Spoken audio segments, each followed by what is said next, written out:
trouve ça assez bizarre d'avoir ressenti plus de l'émotion en regardant le teaser qu'en regardant le film.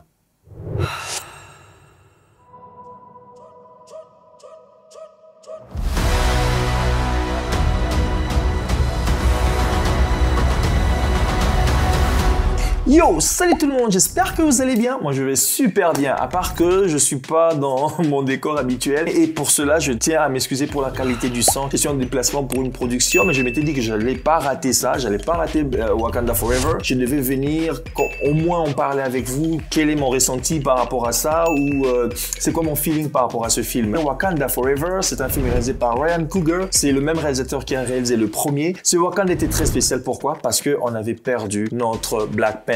Boseman est parti, alors pour moi je me disais vraiment comment est-ce que Marvel allait faire en sorte que l'on puisse continuer cette série de films de Black Panther. Je suis sûr et certain que vous êtes plusieurs à vouloir savoir si c'est quoi que j'ai comme réaction ou si je veux dire que le film est mauvais. Comme ça je suis sûr que comme vous avez fait pour le film Black Adam, vous allez commencer à me mettre plusieurs messages en oubliant aussi que nos avis se diffèrent. Vous voyez pas les films certainement comme moi je les vois. Vos attentes sont pas forcément les miennes. Donc pour dire que nous avons tous notre manière de réfléchir ou de voir les choses. Pour ne plus aller très loin, on va maintenant parler de ce film. Après avoir sorti de la salle du ciné, je suis pas déçu du film, mais je ne suis pas non plus emballé. J'ai l'impression que le studio Marvel et avec le réalisateur dans Ryan Coogler ne se sont pas entendus. Quand je dis se sont pas entendus, dans le sens où il y avait une sorte de logique qui était placée au tout début, mais après, apparemment, il devait suivre des cahiers de charges. Alors il y a beaucoup de choses que j'ai beaucoup appréciées dans le film, bien qu'il y a plusieurs aussi que j'ai pas vraiment appréciées. Je commence d'abord par les choses que j'ai beaucoup aimées. Déjà, j'aime beaucoup Black Panther, même le premier du nom, du fait que c'est vraiment assez différent des films Marvel en général. Quand on regarde le film Black Panther, je sais pas si c'est du fait que ce soit un film vraiment africain d'une certaine manière en termes de la localisation de où se passe le film. C'est vraiment très différent. Et la musique en est vraiment pour beaucoup de choses. La musique que l'on met sur Black Panther, et j'ai beaucoup aimé la musique, bon, pas non plus adorée dans le sens où, pas non plus, dans le sens où j'ai trouvé qu'elle soutenait bien, que les musiques soutenaient très bien les images que nous avions, quoi. J'aime le côté un peu R&B qu'ils mettent souvent dans le film Black Panther et c'est ça qui différencie avec d'autres films, que ce soit de Avengers ou les autres. Comme je viens de dire, certainement c'est du côté africain qu'ils essaient d'aller et même par les voix qu'ils font par moments, c'est très super. Aussi, surtout, la chose que j'avais beaucoup aimé au tout début, je dis j'avais parce que après je l'ai plus vu, c'est le fait que au début du film, on sentait vraiment qu'il y avait, par rapport à Black Adam que j'ai suivi il y a pas très longtemps, je sens que dans ce film au moins il y avait des enjeux. L'enjeu existait du fait qu'on voit les autres nations qui essayent de prendre ce que l'on peut imaginer comme une arme nucléaire, donc qui est bien sûr l'adamantium. Ah, pardon. Je l'ai même pas encore dit, mais dans ma tête je disais l'adamantium.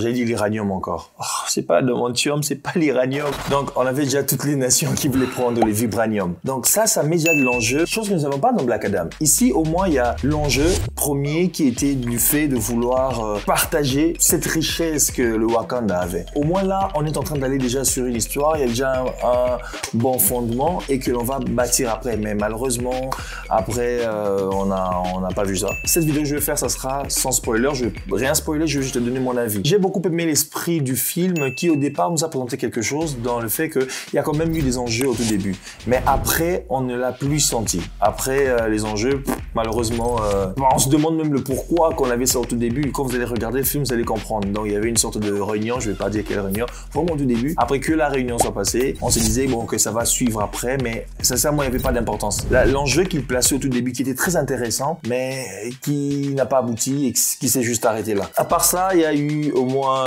des jeux d'acteurs que j'ai beaucoup aimé. J'ai beaucoup aimé la reine, elle a tellement bien joué, que ce soit même Namor. Ce sont les deux personnages pour moi qui ont très bien joué, bien que sans spoiler, on sait que ça serait Shuri allait être l'acteur ou l'actrice principale dans le film.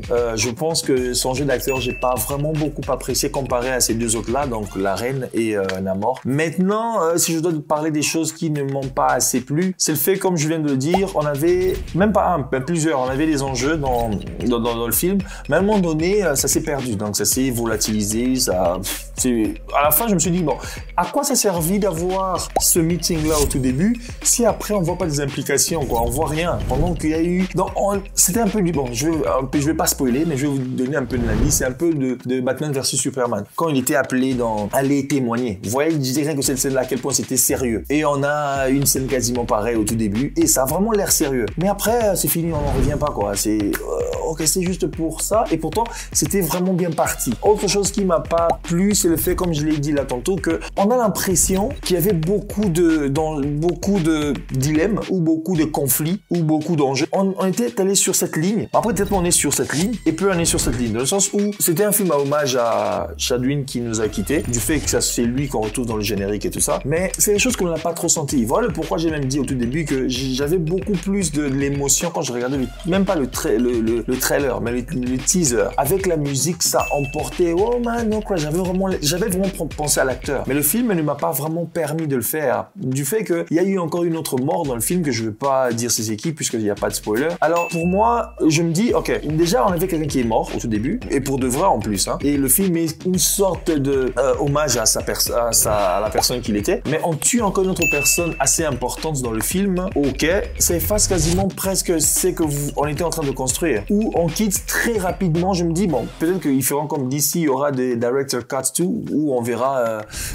des films assez lents, vraiment voir la vision du réalisateur. Parce que là, j'ai l'impression qu'on a tellement coupé des trucs qu'on n'est pas resté focus sur ce qui devait vraiment faire le film. Il y a tellement eu de mélange des éléments dans le film que par moment on se perd, on se dit, ok, ce film c'est l'hommage à Chadwick, ou non, c'est un autre problème qui vient de se passer, ou non, on revient encore sur Chadwick, oh non, c'est un autre problème, et puis après on revient encore sur Chadwick, et donc je vous dis, ça m'a vraiment un peu sorti du film. Pourquoi? Parce que j'étais déjà allé dans un rythme, et après je vois que, ok, non, c'était pas ça, c'était celui-ci, ok, on y va, à un moment donné, on vous coupe, venez encore sur le rythme que vous avez laissé, bon, pas vraiment, c'est pas la continuité, mais c'est dans le même sens, et vous allez encore, et des facilités scénaristiques qu'on peut trouver dans des films Marvel comme d'habitude, on sait pas comment la personne est arrivée ici, passer tout ça pour arriver là aussi facilement, résoudre ça facilement, et c'est que j'aime toujours dire, les résolutions dans Marvel, ça me fait toujours rire. Pourquoi? Parce que la chose qui fait qu'ils puissent résoudre le problème à la fin, ils avaient déjà abordé ça au milieu. Ils avaient déjà abordé ça.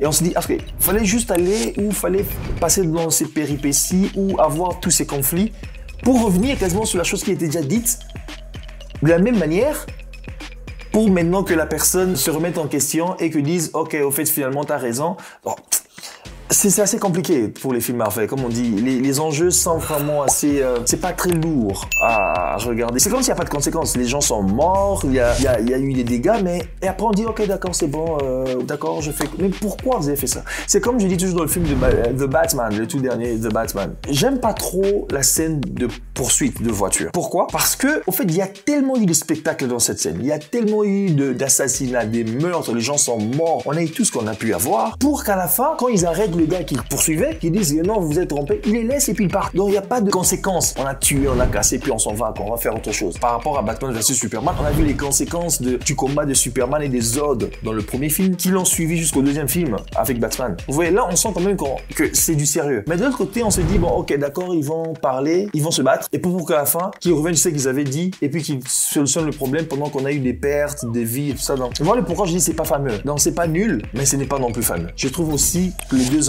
ou quelques minutes là, c'est assez lent pour rien. Parce que on peut résoudre ce problème, pour moi même à 1h30. Si on suit le film tel qu'il a été monté et présenté, 1h30 pour moi c'est bon. À la limite 2h quoi, c'est bon, le film est bouclé, fini. Pourquoi autant de ralentis? Et par moments des ralentis sans raison. Snyder par moment quand il fait des ralentis, c'est pour vous montrer quelque chose. Quelque chose que vous ne pouvez pas voir quand c'est rapide quoi. Il fait des ralentis pour, il part et puis il stoppe l'image, il vous montre un détail et puis il passe. Et on se rend compte que il y a des ralentis par moment quand les gens dansent, ça sert presque à rien quand j'ai dit bon, ok, pourquoi il y a de...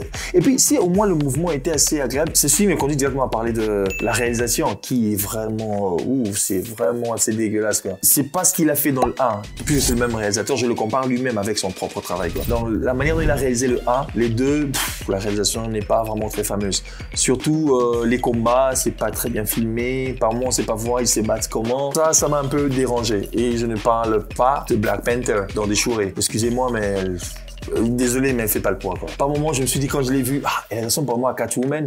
Même Catwoman a assez de classe, quoi, assez d'élégance devant la caméra. Il n'y a pas de charisme sur le personnage, parce qu'on l'a déjà vu, je vous rappelle que je spoil pas. Si spoil, Killmonger est encore de retour. Je vous assure, les moins de temps que Killmonger a fait à l'écran vaut tout ce que Black Panther a eu à faire dans ce nouveau film. Bossman était meilleur en tant que Black Panther comparé à Shuri. Quand tu regardes le personnage, t'es pas dedans. T'es vraiment pas du tout dedans. Quand tu vois le Killmonger, mec, bien qu'il fait que quoi, 3 à 5 minutes sur l'écran, il crève l'écran. Donc c'est comme si ça devait être lui, quoi. Je sais pas si le design qui n'était pas fameux ou quoi, y compris le design pour Ironheart. Je pense que vous l'avez vu aussi sur le trailer. Son design n'est pas fameux. Je préfère 1000 fois les tenues de Tony Stark, 1000 fois mieux. Voilà. Je dis pas que c'est nul. Comme je dis, je préfère encore regarder ce film que regarder Black Adam.